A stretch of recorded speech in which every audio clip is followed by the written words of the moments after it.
Hello and welcome. You may have heard of the NelsonHall BPO index, which tells you really what kind of contracting activity is happening in the business process management space and who's getting orders and what kind. Joining us now is John Willmott, the founder of NelsonHall, and he speaks to us here at the Nasscom Summit. John, thank you very much for speaking with us. So, I thought I'll first pin you with what the index said last July, but you said that's too far back, and the next one is in October. So, what are the general trends that you're seeing? I mean, where is the contracting happening? What kind of contracting trends are you seeing, and where? Okay, I mean, I think what we're seeing at BPO or BPM at the moment is it's relatively healthy, but it's not touching some of the heights that it has done in the past, and part of that is structural. So the trouble with an index where you're tracking big deals is one large deal of $500 million plus or whatever can swing it a large way. So what we've seen the last year or two is typically much more incremental deals. One change in the BPM market that really started with the recession was people saying, I want absolutely certainty that this will work, and I want to get business benefit or ROI out of it within a year. So that tends to have an impact in terms of the absolute numbers that you see in something like our index. Probably the other side of it is it tends to be dominated by two sectors, one being financial services.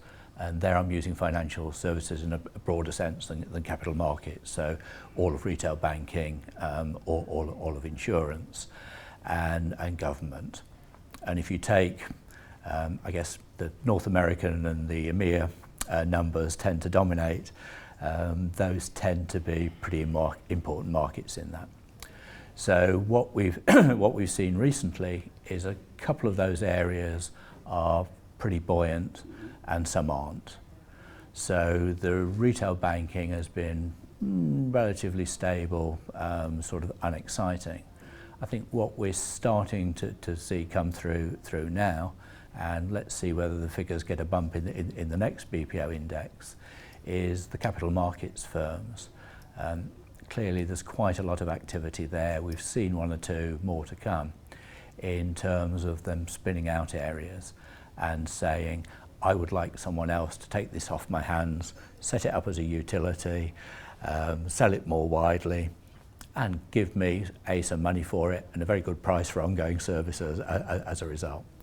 So what would this be? I mean, as an example of? Well, I guess the one recent example would be what Accenture's done with Société Générale in France. There are others. It's really, a lot of it is, I don't know, I mean, certainly activity around sort of reference data type areas. So it's really having clean data.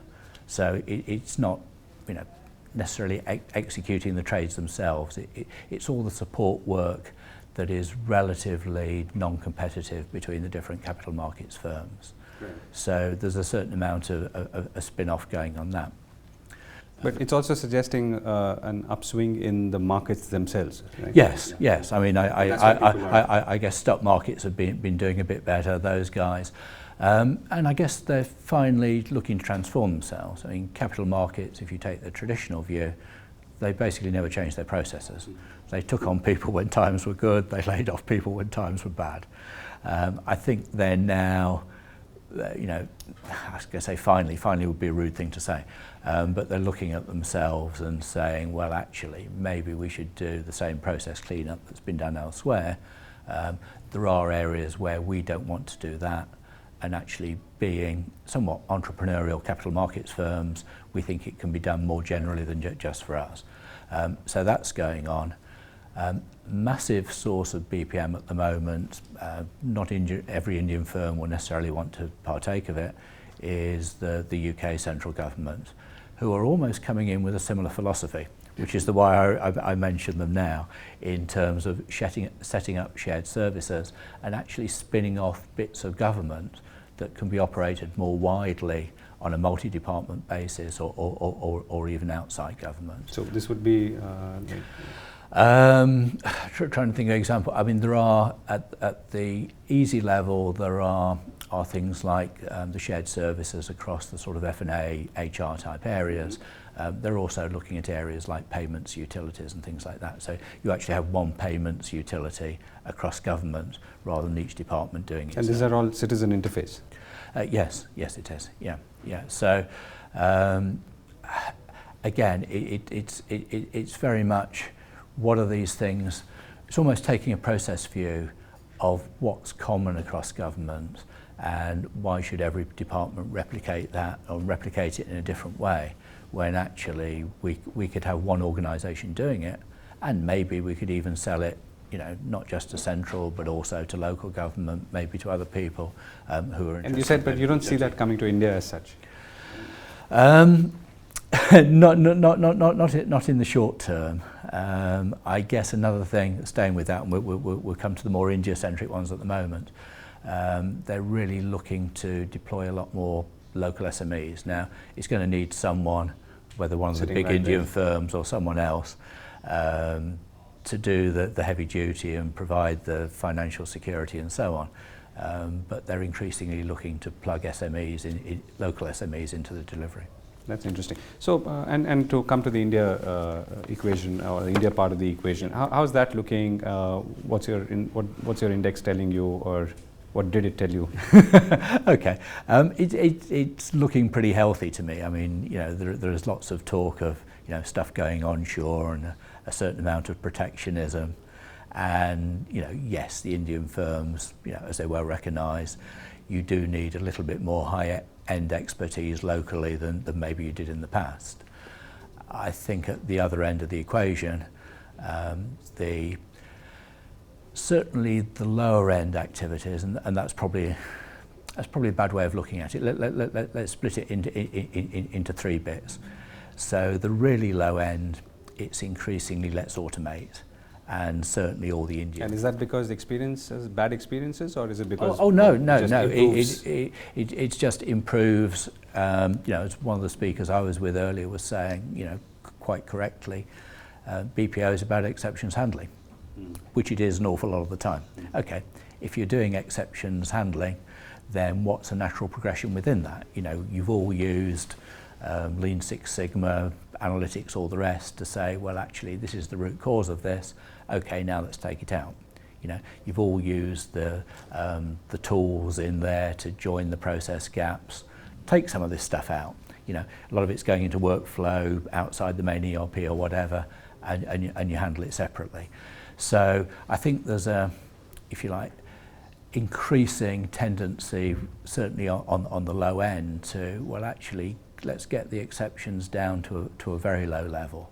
So you're constantly driving those down to almost, almost totally electronic throughput at the bottom end.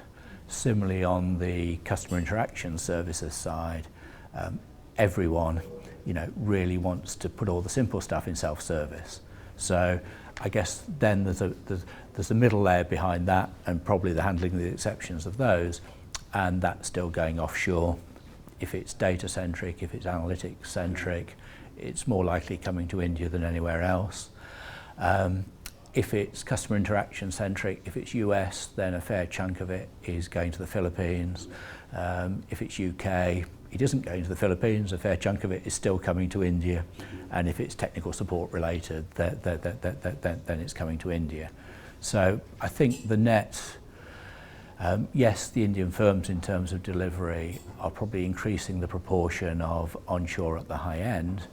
If you took it from the customer perspective and said, how is that mix changing, then actually it's still moving from onshore to offshore to automated, and that trend hasn't stopped yet. Right, that's interesting.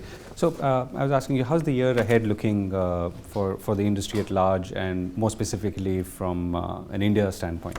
Okay, well, I think the markets are starting to pick up. I mean, the EMEA remains strong. The US is improving from what wasn't brilliant.